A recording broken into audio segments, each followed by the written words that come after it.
Namaste, welcome to Edu9 Career Guidance, Josh Innovations Private Limited, Edu9 Overseas Consultancy. So ఎవరైతే కామెట్కే exam రాస్తున్నారో వాళ్ళందరూ registration start కాబోతుంది కాబట్టి documents కూడా ready చేసుకునే ప్రయత్నం చేయండి. అసలు కామెట్కే ఎగ్జామ్కి సంబంధించిన కౌన్సిలింగ్ ప్రాసెస్లో మనం పార్టిసిపేట్ చేయాలంటే మన దగ్గర ఏం డాక్యుమెంట్స్ ఉండాలి, సో ఈ వీడియోలో తెలుసుకునే ప్రయత్నం చేద్దాం. ఇప్పటివరకు మన ఛానల్ని ఎవరైనా సబ్స్క్రైబ్ చేసుకోకుండా చూస్తూ ఉంటే సబ్స్క్రైబ్ చేసుకోండి. ఎవరికైనా కామెట్కే ఎగ్జామ్కి సంబంధించి అడ్మిషన్కి సంబంధించిన డౌట్స్ ఉంటే మన ఎడ్యునైన్ కెరీర్ గైడెన్స్ ఛానల్ని సంప్రదించండి. First of all document upload చేయడానికి ఒరిజినల్ ఐడి ప్రూఫ్స్ అనేది కావాలి. పాన్ కార్డ్ కానీ, passport, voter ID, driving licence, ఏదైనా అదర్ గవర్నమెంట్ ఐడి ప్రూఫ్ కూడా కావాల్సిన అవసరం ఉంటుందండి. సో ఏదో ఒకటి, ఇప్పుడు నేను చెప్పిన లిస్ట్లో ఏదో ఒకటి ఐడి ప్రూఫ్ అయితే దగ్గర పెట్టుకోండి. డేట్ ఆఫ్ బర్త్ ప్రూఫ్ కోసం క్యాండిడేట్స్ ఎవరైతే ఉంటారో వాళ్ళ 10th క్లాస్ మార్క్స్ కార్డ్ అయితే సరిపోతుంది.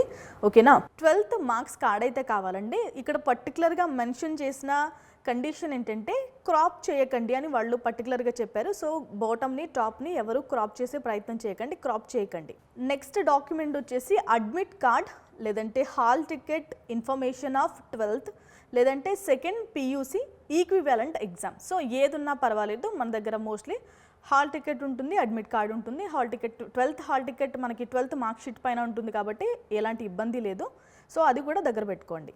ఎవరి దగ్గర అయితే అడ్మిట్ కార్డు ఉండదో, కార్డు డీటెయిల్స్ ఉంటాయో వాళ్ళు డీటెయిల్స్ కూడా మెన్షన్ చేయొచ్చు.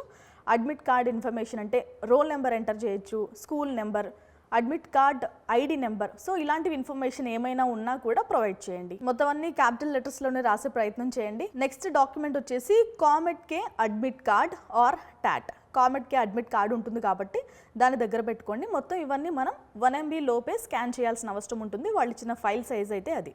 ఇక నెక్స్ట్ డాక్యుమెంట్ వచ్చేసి SC, ST, OBC సర్టిఫికెట్ అనేది దగ్గర పెట్టుకోండి. సో మనకి ఇంటర్లో 40 నుంచి 45% మార్క్స్ ఎవరికైతే వస్తాయో వాళ్ళందరూ కూడా ఎలిజిబుల్ కాబట్టి, సో అదైతే ఆ సర్టిఫికెట్స్, క్యాస్ట్ సర్టిఫికెట్స్ ఉంటాయి కాబట్టి దగ్గర పెట్టుకోండి. సో వెరీ క్లియర్ అండి. 6 సర్టిఫికెట్స్ కావాలి. మళ్ళీ స్పీడ్గా చెప్పే ప్రయత్నం చేస్తాను.